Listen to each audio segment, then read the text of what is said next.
Melly's trial is never going to be the same after his ex-girlfriend finally showed proof that he is in fact guilty of taking out his two best homies, Sakchaser and Juvy.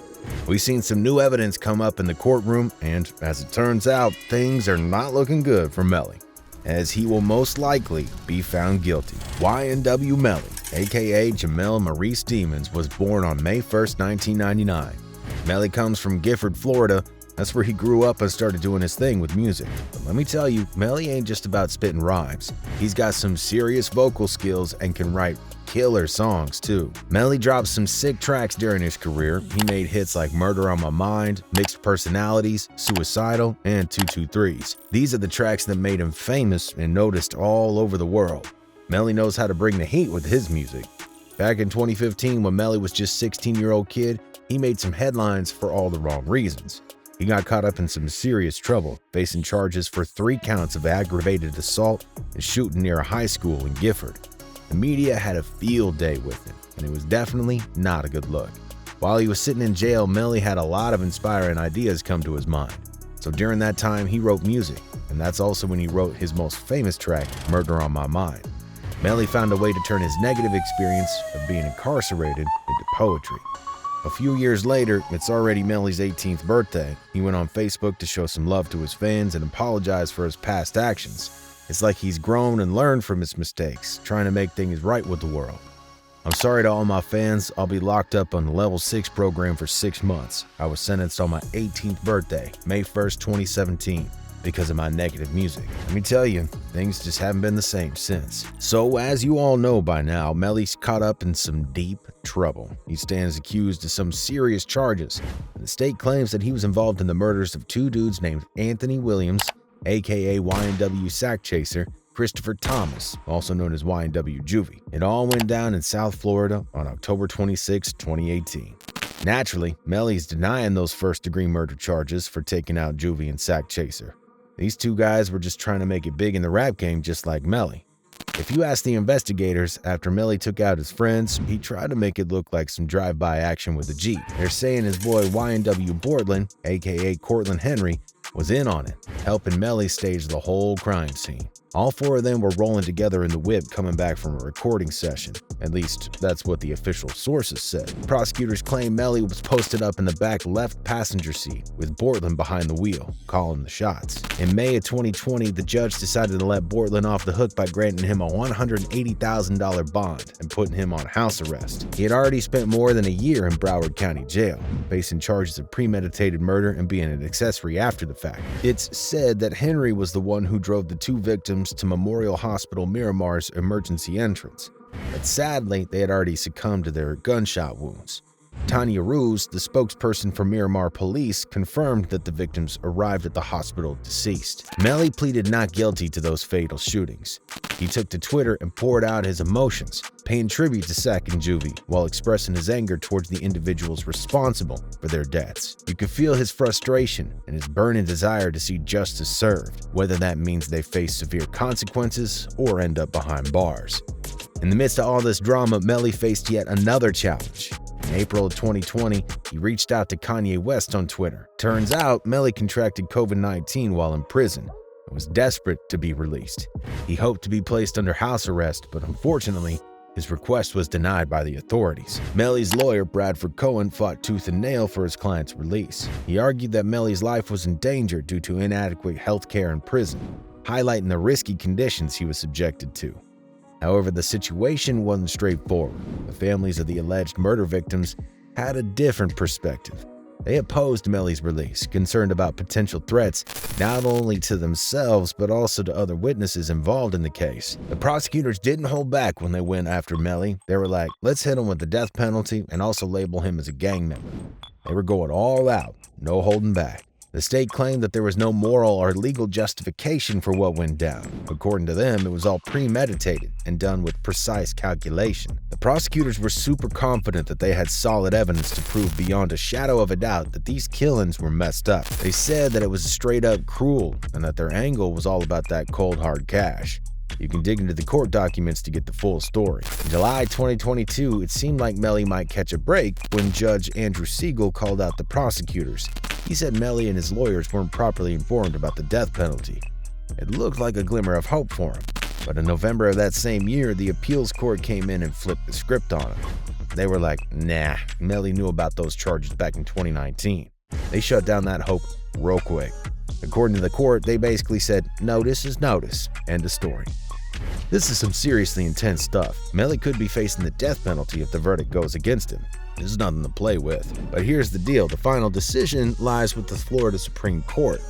Yeah, this case is so big that it's caught the attention of the highest court in the state, man. They hold Melly's fate in their hands. His lawyer, Philip R. Horowitz, spilled the tea and said that Melly was feeling down after the ruling. He straight up told the press that Melly was disappointed in the ruling. But don't think for a second that Melly and his crew are going to back down from this.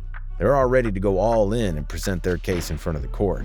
There's been a major update in Florida law that could seriously impact Melly's future, though. When he walks into that courtroom for his trial, there's this new law in play that might make it easier for them to hit him with the death penalty if he's found guilty. We're talking high stakes here. Okay, so in April, we had Ron DeSantis, the governor of Florida and a Republican dude running for president, sign this brand new law into effect. Let me tell you, this law is something else. It says that juries can recommend the death penalty with just an 8-4 vote. They don't need everyone on board anymore. Now, that's the lowest requirement in the entire United States. The only other state playing by these rules is Alabama, but even they need a 10-2 majority. This Broward County Circuit judge named John Murphy was like, yeah, let's roll with this new law for this Melly case, and gave the state prosecutors the green light to use it. The reason this law came into play is all because of that Nicholas Cruz dude. You remember him, right? He's the one who shot up the Parkland school and killed 17 people back in 2018. Well, that guy managed to dodge the death penalty because the jury just couldn't come to an agreement. And that's what sparked this inspiration for change in the law in the first place. After signing on that new statute, DeSantis made it very clear that the state of Florida is ready to dish out some serious justice. People are curious about whether this new ruling will have a big impact on Melly's trial, and if he might actually face this death penalty if he's found guilty. Well, just a few months ago, we saw Florida take the life of a man who was convicted. This dude called Louis Bernard Gaskin, aka the Ninja Killer, got executed in Florida for murdering a couple from New Jersey way back in 1989. The jury voted 8-4 in the death penalty back in 1990. The judge gave it the green light. Gaskin tried to appeal, but both the state and U.S. Supreme Courts shut him down. The latest denial came just a day before his execution. If Melly ends up getting convicted and hit with the sentence, he could be the first one to face the death penalty under this new law. Judge John Murphy gave the go-ahead to the state prosecutor's request to use this fresh statute. So yeah, it's a pretty serious situation, I'd say. At this very moment, Melly's trial is in full swing, and it's been almost a month since the intense and complicated process took off.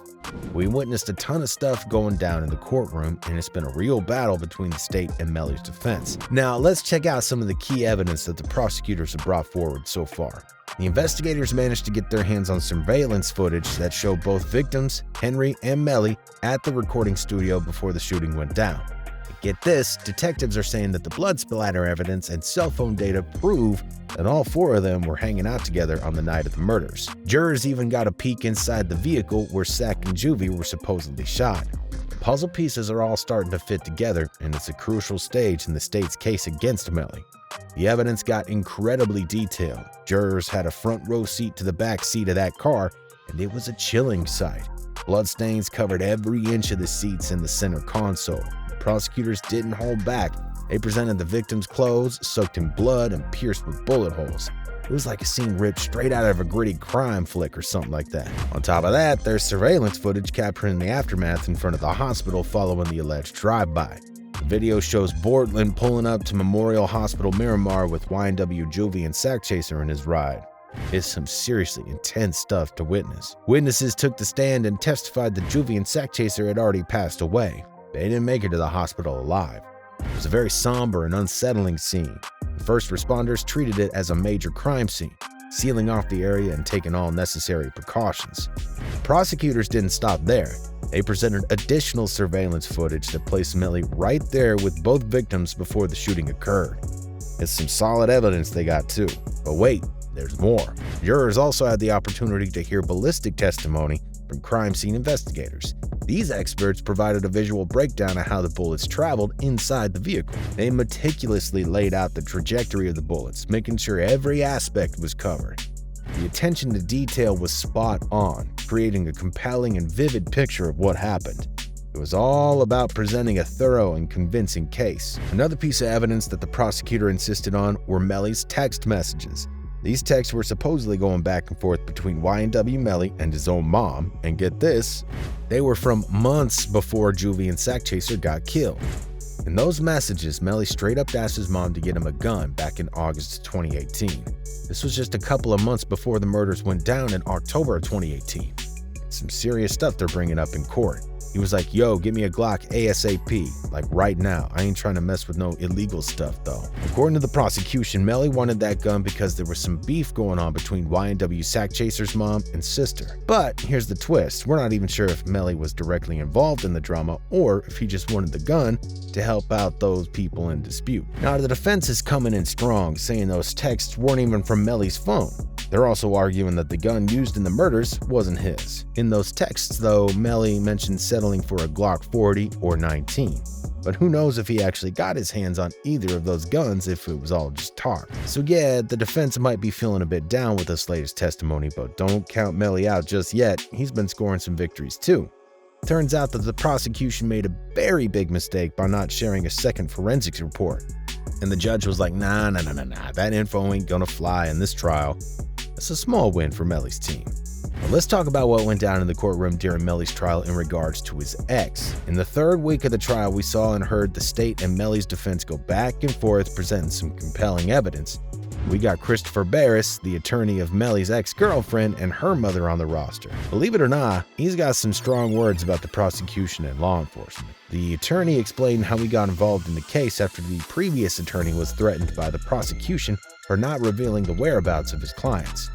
According to Barris, there was no intimidation directed at him personally, and he had a professional relationship with the prosecutor, Ms. Bradley. But things got heated when Melly's ex-girlfriend mom, Felicia Holmes, took the stand. She was questioned about the statements she made to law enforcement regarding Melly's phone call on the night of the killing, claiming it was a drive-by shooting. The exchange between the mom and the prosecutor got quite fiery, with Felicia Holmes expressing her frustration with the prosecution, feeling like her life was ruined. Barris later revealed that Miss Holmes and her daughter were initially threatened by the police during the investigation. Barris further explains that Felicia and her daughter were not properly served with subpoenas, which resulted in the arrest warrants issued for them. He tried to resolve the situation in court but couldn't because the arrest orders hadn't been vacated. He believes that the state's being disingenuous about his claims about Miss Holmes' actions and intentions. During the interview, Barris also mentions that Mariah, Melly's ex, is still under threat of arrest. The prosecutor has yet to ask the judge to vacate that arrest order. He emphasizes that Mariah hasn't received a valid subpoena and questions why the state hasn't made more effort to locate her. When asked about the financial promises made to the Hamilton family by Melly and his team, Barris states that he has no evidence to support those claims. He points out that the state has a duty to turn over any exculpatory information, and it seems like they are hesitant to call Ms. Hamilton in as a witness. At the end of the day, though, the attorney raises concerns about the treatment of his clients by law enforcement and the prosecution. He believes that they were intimidated and threatened, and the state has been less than forthcoming with vital information. But on the other hand, their attorney told online clearly that they felt reluctant to show up to the court and testify. Some believe that because both of them felt that and didn't want to show up in court makes Melly more guilty in the eyes of the jury. One comment wrote, "This is a masterclass in how we make the defendant look even more guilty. Good job, lady." Some took it even further and made claims that she's totally wrong in everything that she did and more. One person said, "She did this to herself. She made that original statement. A different judge, not the prosecutor, decided she needs an ankle monitor because she has already fled overseas and was extradited, not arrested, on her way home. She changed statements, was blackmailing the defense, saying if they didn't pay, she would testify against Melly. All well-deserved, she's essentially an accessory after the fact." What do y'all think's gonna happen to Melly? Will this situation with Melly's ex and his mom that took place in the courtroom negatively affect the outcome of his sentence? Let us know what you think down below in the comments section. Thanks so much for watching and supporting the channel. As always, remember to keep it RIZZLE.